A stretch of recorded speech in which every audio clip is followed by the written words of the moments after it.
Hola Spanish Pro, ¿cómo estás? Buenos días, buenas tardes, buenas noches. If you need to improve your listening comprehension and your conversational vocabulary, and obviously your speaking skills, you'll love this video. Hola amigos, my name is Julio Foppoli and I want you to speak Spanish like a pro.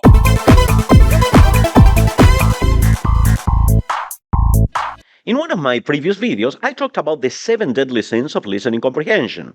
No matter how hard you may work, make one of these errors and your chances of understanding real speech will vanish into thin air. But by knowing this info, you will avoid spinning your wheels without getting anywhere. I will add the link in the video here and also in the video description.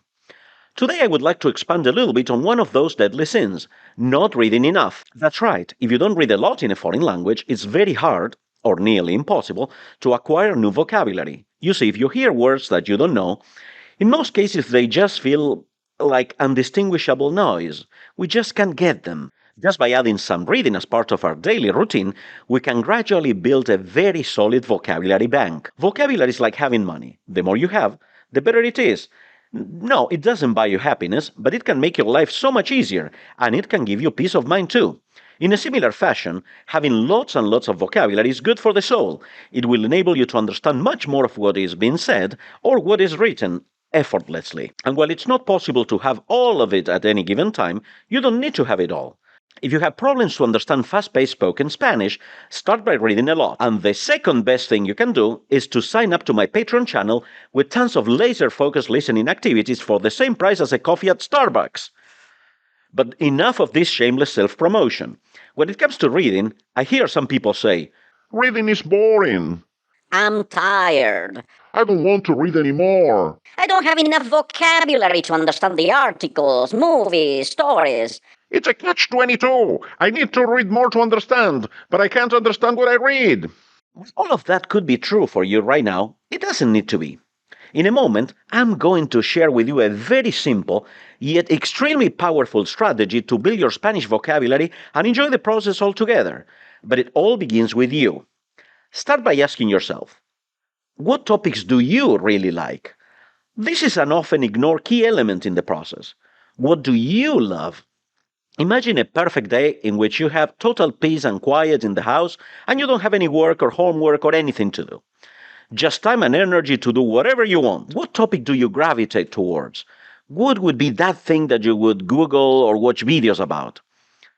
That thing that would keep you up in excitement, or that place you would like to visit, or whatever may tickle your fancy. But it has to be something that you love. Forget that it's to learn Spanish, just in your native language. If you have time, you don't have any worries in the world, and what do you usually look up? What kind of information do you read? Don't take this lightly. Think hard. Pause the video if you need more time to answer this. In a moment, I will walk you through the process. But first, answer the question. What thing or topic do you love? This is key, and only you can answer that. In one of my lessons, Jim, a super advanced student of mine, was trying to tell me about his latest rescue mission. You see, Jim is part of a search and rescue team in Arizona. His Spanish is excellent. Yet when he tried to explain some basic rope ascent and descent techniques, he couldn't articulate his ideas. He lacked even basic vocabulary that is essential for this and for him. And truth be told, I have no idea about climbing or rock climbing, let alone rescue missions, either in English or in Spanish. I can barely climb on my bed at night, and truth be told, it's not an area I'm particularly interested or know anything about. But he loves that and can't have enough. He could be training and watching videos or documentaries all day long. So that's his passion. But how do we go from knowing nothing at all about the topic to becoming solid in a foreign language and even understanding videos easily? Sometimes even your teachers may have no clue, even in their own native languages, if their native language is Spanish, for instance, about the topic. So how could someone teach you about maybe rock climbing if they have no idea about the names of the tools, for example? How could that be done? Do I need to find a specialized teacher? What do I do? Well, let me show you the process now. You will see that it's simple, it's free, above all, it's simple, and it can make a world of a difference to you. Once you identify the topic you love, Find the keyword that you would use to look up related information. And don't worry about the Spanish. You may not even know the word or phrase. Just do it in your own native language. Just like when you go to Google and for example, you want to find information about that specific topic that you like, just try to find the keyword. Start with the keyword. My student Jim told me that a good phrase we could use for this passion of his, could be rope descent. And what we can see here is that we already have a key phrase in Spanish, descenso por cuerda. And no, we're not going to be using Google Translate just to translate every single word or phrase. That's not the idea, but this is a perfect starting point. It's one tool for a very specific job. And then I'm going to show you another not commonly known use of Google Translate that will blow your mind and can be amazing to help you develop vocabulary. But with this key phrase that we have here, descenso por cuerda, we have a key phrase. We're going to copy it, and then we'll go to Google, and we're going to plug in this phrase, descenso por cuerda. And what you can see here is that once we do this,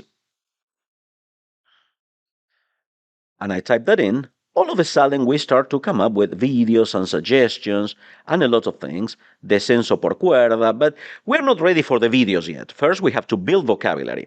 This training will enable you to then understand the people talking here on videos and giving tips and all that. But in our case, we need to build our vocabulary first. After all, we won't be understanding anything if we don't know the words that they say. They will just sound like noise to us.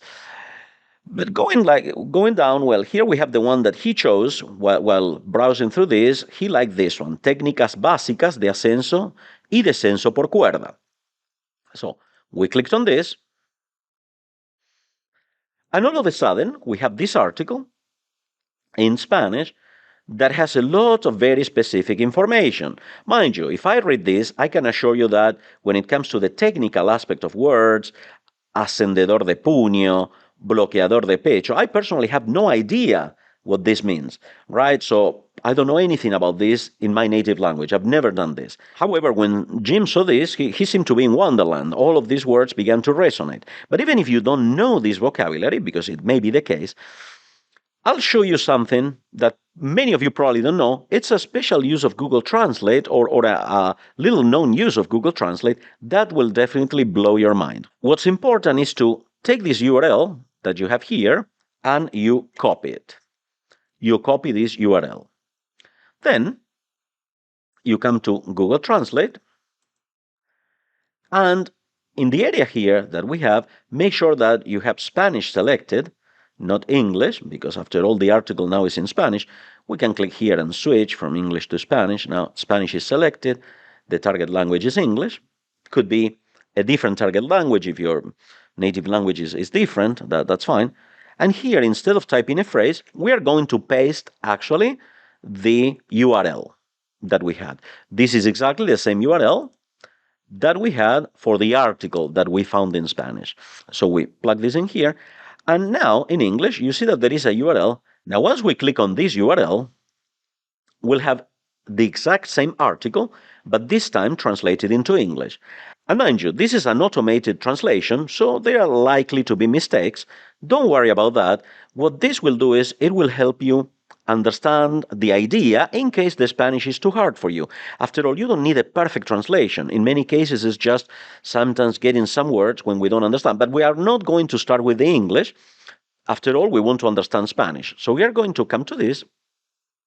We are going to read this. Of course, we're not going to do this together. I just want to show you the technique. This is probably about a topic that I would never use in my life. Many of you probably won't either. I'm just showing you that you can do this with any topic. The important thing is that it's a topic that is appealing to you. One of my students, for example, she loves knitting. And for her, that's amazing. And she can have a blast doing that. I would personally fall asleep in the next 2 minutes after starting to read anything related to knitting. But that's very valid. The important thing is that you find your passion. So with the article, once you have the article in Spanish, it's just important to try to read it. If it's something you love, probably you will already know or recognize a lot of words that are important to you. In the case of Jim, he was seeing these things as, oh, sí, claro, sí, okay, ascendedor de puño. Oh, yeah, that's the name of that. Personally, I had no idea. I haven't read this, but I have no clue what an ascendedor de puño is, right? But again, this is something that if it's something you are passionate about, you will probably know some of the words or recognize them easily. And the problem that many students have is that they have a lot of content or knowledge about the topic or about what they want to know. The problem is that they just don't know the specific vocabulary. So this is obviously for Jim is a more advanced student, but even if this was an intermediate, a lower intermediate student, you don't necessarily need to read the whole article and work on that. You can just work in parts. So basically, what you would do, what I suggest you would do is, for example, like if you read it and you have no problem, Jim, in this case, Jim is a super advanced student, so he could read most of this without much of a problem. His main thing was that he didn't know how to say some specific words, right? But even if he was struggling with this, he could probably read this. You could probably, anyone doing this kind of work could probably read this. You could go by lines, by paragraphs, okay, trying to get an idea, trying to figure out, okay, what this could be, what is this, what is that. And then, very simply, you just switch to the page in English and you can compare. Again, remember, this is an automated translation. There may be mistakes. Don't get too hung up on the grammar. Just remember, we need to build vocabulary, words. You need to know words, okay? Again, it's not important to just write every single word that you don't know. Just read, try to enjoy. Remember that reading, the more you enjoy the process, the better it will be for you, and the more you will do it. It's not important to read 10 books about this in 2 days. I mean, just go at your own pace, as long as you enjoy it. If it's a topic you enjoy, you will definitely do it.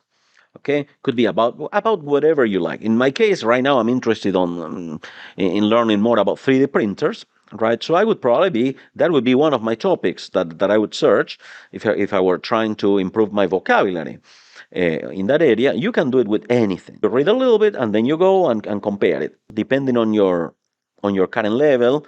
If this is too hard, you say, oh no, this is too hard, and even understanding a paragraph is difficult. Well, again, the motivation will be up because it's a topic you love and you want to find out more about it. Try to do it as long as you feel interested. The moment you get a little bit tired, just leave it. You can always get back to that. But if it's something you like, you'll be persistent. I mean, it's not like homework. The teacher gave you homework and you have to do it. And again, you read a little bit and then you compare, right? You go back and forth and say, oh, okay, this is like that. Oh, and how do I say this? Oh, okay, that is, all right. Ascenso largo, okay. Técnica con puño y crawl, okay. And then you see, okay, how would they say that in English? Oh, long ascent, ascenso largo. And the beauty also of Google Translate, if you put your mouse here over the translation, it shows you the original. So you can see the words, the phrases. Técnica con puño y crawl. See, in Spanish they call it crawl. I've never seen that word in my life in Spanish. I don't know if this comes from English. Okay. And then you keep on doing this. Okay. So you can just put the mouse wherever you want. Okay. And you can actually have the translation. After you've done this with a couple of articles, because obviously if it's something you like, you're not just going to stay with just one article. Chances are that you're going to be reading more and more and more articles. You can do the same. Maybe you can choose a shorter article. This was just one of the first ones that appeared in the search. He just liked that and he went for that. But the suggestion is you find an article that you like, you do this, you go to Google Translate, then you get the article in English or in your target language, in your native language, I would say. You read the articles, you compare, okay, and read different articles. You see, here we have another one. We could basically do the same. As you continue doing this with different articles, you will see that some vocabulary gets repeated. You will already know some basic words. There will always be new words, but of course, I mean, as you already knew some other words or most other words, it will be easier, and it will get easier and easier the more you read. Once you read a few articles and you feel, okay, you know how to say this, you know how to say that, then you can try yourself by actually using some of the videos that are recommended with this keyword. Técnica descenso por cuerda. Descenso por cuerda tensa. Notice now, the tense chord, okay? And you can watch the video, and now you can test yourself. And you can see if they are talking and they are describing a certain situation, well, just see if you recognize that. Chances are that now you will understand way better than before starting to use this. And this is how you build Spanish vocabulary like a pro. Start with your passion. I cannot emphasize that enough, and go from there. Bueno, amigos, esto es todo por hoy. I hope you have found this video useful, and if that's the case, please don't forget to give the video a like, comment, subscribe. I love that, and that helps the channel a lot as well. And if you need to improve your listening comprehension skills, I really encourage you to follow the techniques that I describe here, and also you can check out my website, SpanishLikeAPro.com, in which you will find tons of laser-focused listening activities to take your Spanish listening comprehension skills to the next level. Put all of this into practice, and in no time you will be speaking Spanish like a pro. Adiós, nos vemos pronto. Chao, chao.